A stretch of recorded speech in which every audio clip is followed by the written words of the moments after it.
ભાજપના પ્રદેશ પ્રમુખ અંગે આખરે મુહૂર્ત નીકળ્યું છે. ભાજપે આજે દશેરાના દિવસે પ્રદેશ પ્રમુખની ચૂંટણી અંગે જાહેરાત કરી છે. આમ તો ભારતીય જનતા પાર્ટીમાં પ્રદેશ પ્રમુખની ચૂંટણી જેવું કંઈ હોતું નથી. ઉમેદવાર બિનહરીફ જ જાહેર થતા હોય છે, પરંતુ પાર્ટીની જે પ્રણાલી છે, પાર્ટીની જે અત્યાર સુધીની ચાલી આવતી પ્રથા છે, તે પ્રમાણે ચૂંટણી જાહેરાત કરવી પડે. પરંતુ આ વખતે પણ ઉમેદવાર બિનહરીફ થશે, એટલે કે ભારતીય જનતા પાર્ટીના પ્રદેશ અધ્યક્ષ બિનહરીફ જ રહેશે તેવી પૂરેપૂરી શક્યતા છે. ખેર, વાત કરીએ ભારતીય જનતા પાર્ટીના પ્રદેશ પ્રમુખના સંભવિત ચહેરાની. સંભવિત ઉમેદવાર કોણ હોઈ શકે છે અને તેની પાછળના સમીકરણો શું હોય તેના વિશે વાત કરીશું.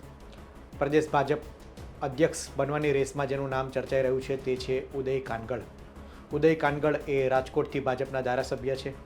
અગાઉ તેમણે રાજકોટના મેયર પદેની પણ ભૂમિકા નિભાવી ચૂક્યા છે અને સંગઠનમાં એ સારી પકડ ધરાવે છે.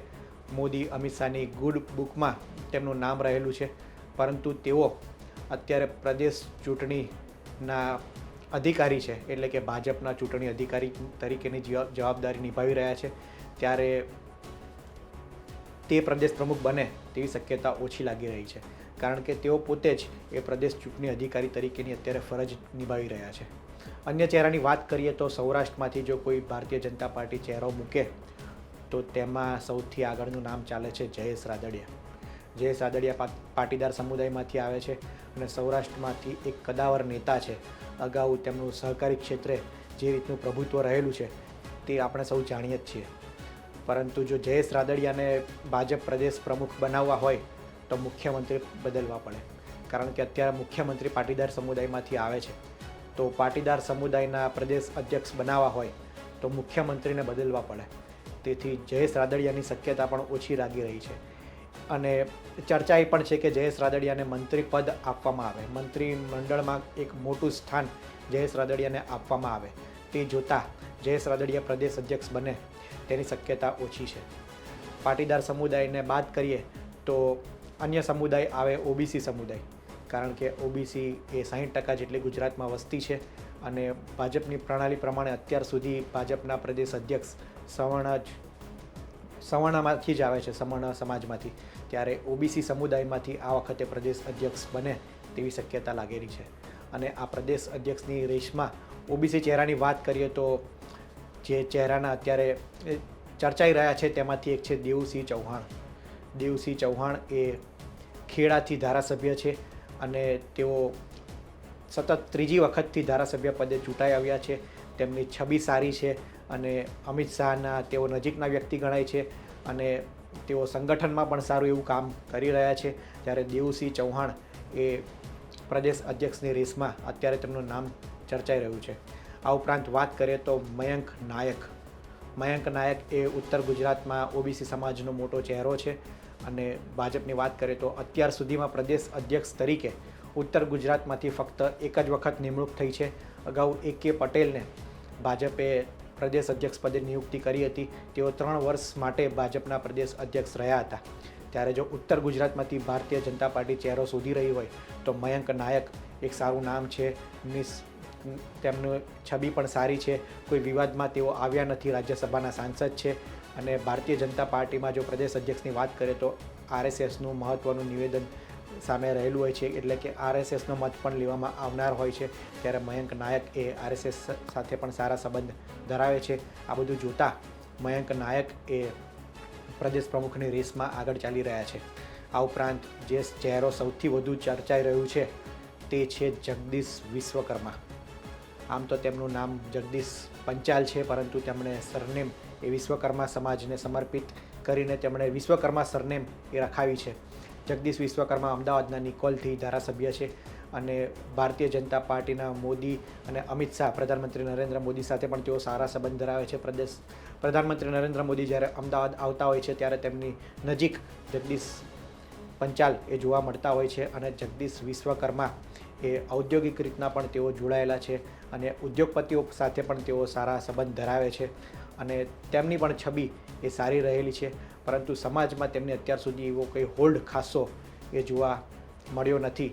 પરંતુ જો ઓબીસી ચહેરાની વાત કરીએ તો જગદીશ વિશ્વકર્માએ સૌથી મોટી પસંદગી ભારતીય જનતા પાર્ટી માટે હોઈ શકે છે, કારણ કે આમ તો તેઓ અત્યાર સુધી મીડિયામાં ખાસ એ જોવા મળતા નથી, પરંતુ જો જવાબદારી સોંપવામાં આવે તો તે બાદ તેઓ એક્ટિવ થઈ શકે છે અને સારી એવી પકડ ઓબીસી સમુદાયમાં તેઓ ધરાવી શકે છે, આગામી સમયમાં મજબૂત થઈ શકે છે અને ઓબીસી ચહેરા તરીકે સર્વસ્વીકૃત એક ચહેરો છે ભારતીય જનતા પાર્ટીમાં. તો જગદીશ વિશ્વકર્મા એ ભારતીય જનતા પાર્ટીના પ્રદેશ અધ્યક્ષની રેસમાં એ સૌથી મોટો ચહેરો છે અને તેઓ ભારતીય જનતા પાર્ટીના પ્રદેશ અધ્યક્ષ બને તેવી પૂરેપૂરી શક્યતા છે. જગદીશ વિશ્વકર્માની આ તો વાત થઈ. જો ભારતીય જનતા પાર્ટી અનુસૂચિત જાતિ સમુદાયમાંથી જો કોઈ નેતાને એ પ્રદેશ અધ્યક્ષ બનાવવા ઈચ્છતી હોય તો તેમાં બે ચહેરાની ચર્ચા ચાલી રહી છે. એક તો છે પ્રદ્યુમન, જેઓ અબડાસાથી ધારાસભ્ય છે અને અનુસૂચિત જાતિમાંથી તેઓ આવે છે અને ભાજપમાં સારો હોલ્ડ ધરાવે છે, અનુસૂચિત જાતિમાં એક મોટો ચહેરો છે. અને આ સિવાય બીજું નામ છે વિનોદ ચાવડા.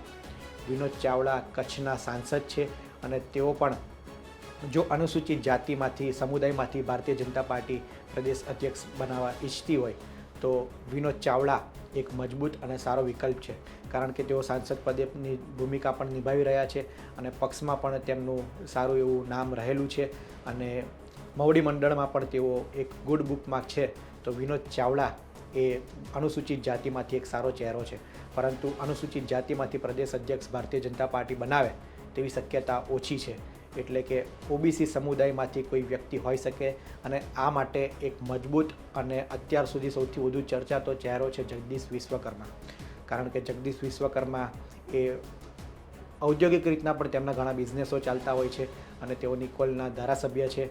તેથી અમદાવાદમાંથી મધ્ય ગુજરાતમાંથી પણ તેમનું એક મધ્ય ગુજરાતમાંથી પણ તેઓ એક મજબૂત ચહેરો છે. અને જો કારણ કે સૌરાષ્ટ્રની રાજનીતિની વાત કરીએ તો સૌરાષ્ટ્રમાંથી અત્યાર સુધી ઘણા બધા પ્રદેશ અધ્યક્ષના નામો આવી ચૂક્યા છે અને પ્રદેશ અધ્યક્ષ એ રહી ચૂક્યા છે. મધ્ય ગુજરાતની વાત કરીએ અને ખાસ કરીને ઓબીસી સમુદાયની, કારણ કે આ વખતે ચર્ચા એવી છે કે ઓબીસી સમુદાયમાંથી ભાજપના પ્રદેશ અધ્યક્ષ હોઈ શકે. તો ઓબીસી સમુદાય માટે જગદીશ વિશ્વકર્મા એ સૌથી મોટું અને ભાજપ માટે એ ફાયદાકારક નામ છે. તો જગદીશ વિશ્વકર્માને ભાજપ પ્રદેશ અધ્યક્ષ બનાવી શકે તેવું લાગી રહ્યું છે. આ ઉપરાંત ઘણા નામો પણ ચર્ચાઈ રહ્યા છે, જેમ કે શંકર ચૌધરી છે, પરંતુ શંકર ચૌધરી હાલ વિધાનસભાના અધ્યક્ષ પદે જવાબદારી નિભાવી રહ્યા છે. જો તેમને ભાજપ પ્રદેશ અધ્યક્ષ બનાવવા હોય તો વિધાનસભાના અધ્યક્ષ પદેથી રાજીનામું આપવું પડે.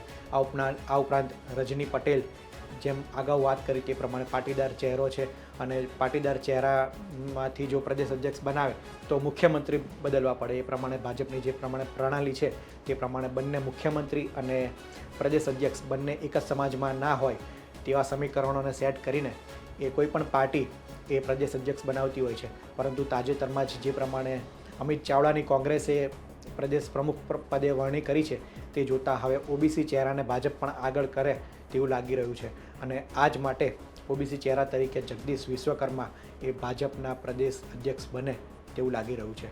આ રિપોર્ટમાં હાલ આટલું જ. આ રિપોર્ટ અંગે આપનું શું માનવું છે તે અમને કોમેન્ટમાં જરૂર જણાવશો. ધન્યવાદ.